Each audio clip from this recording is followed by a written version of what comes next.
Okay, let's just hop right into it for my eyebrows.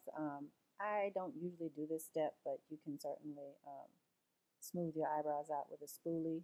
The next thing I use is a wax pencil. This one I got from MAC. I'm not really sure what the name of it is because I'm doing the recording, and yeah, I left it upstairs. But anyway, I do this part to smooth down my eyebrows. I personally don't feel like I have a nice full set of brows, so the technique that I use, it's all about trying to make myself look like I have brows. I hope that makes sense. Right now, I'm looking at this video and it looks like I have brows, but I really don't. My hair is very thin there. So this is all my attempt to make it look like I have brows. So after I smooth it down with the wax, then I take MAC's corduroy eyeshadow. And you can certainly stop at this point after you fill in your eyebrows with the corduroy or any brown shadow that you have. And excuse me because y'all know I can only see out of one eye, but I forgot which one it was when I was making this. So bear with me. But so yeah, any brown shadow would do. That's a little darker than your complexion to have your eyebrows stand out. It just depends on the look that you're going for. But I really like the way that corduroy fills in my eyebrows. So I use corduroy and just be as precise as you can. And that's why I like to use an angled brush. So use any angled brush that you have. But I take all mine down all the way to the tail, and I try to make sure that the color first application is even.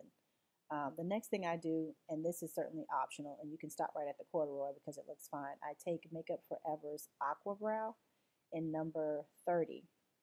If you don't have this, Max Dip Down Brown, I think is the name of it, will do just well, do just fine as well.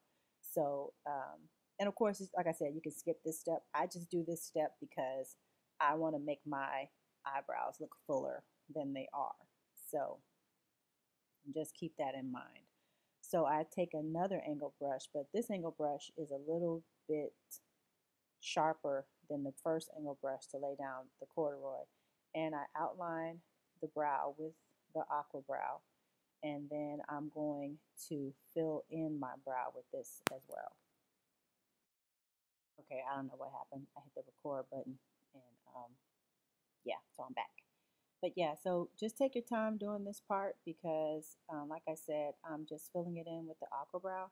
And to me, it really gives an illusion of thickness to my brows that I don't normally have. As you can see with the opposite one, I have very sparse eyebrows to me. And so this helps kind of define them.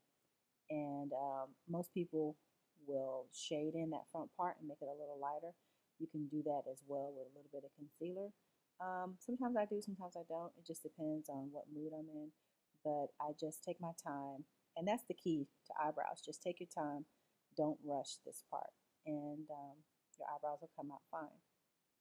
So there is that.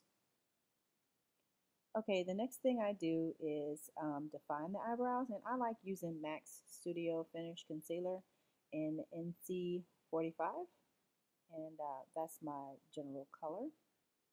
And then I just use oh yeah, I thought I had it backwards, but I just use a little spatula and take some out, and I warm it up on the back of my hand, and then I take a flat synthetic brush, and I just use it to I put the bulk of it where the high point of the brow bone is, and then I like to um, like blend it out toward the edges, but putting the majority of it right under the highest point of the brow, and just defining the tip, um, the front front tail and the back tail. I like to define that as well with the concealer. Again, this is certainly optional. I've heard that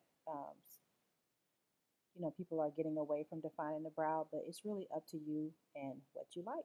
And that's how I do my brows. Hope you like it.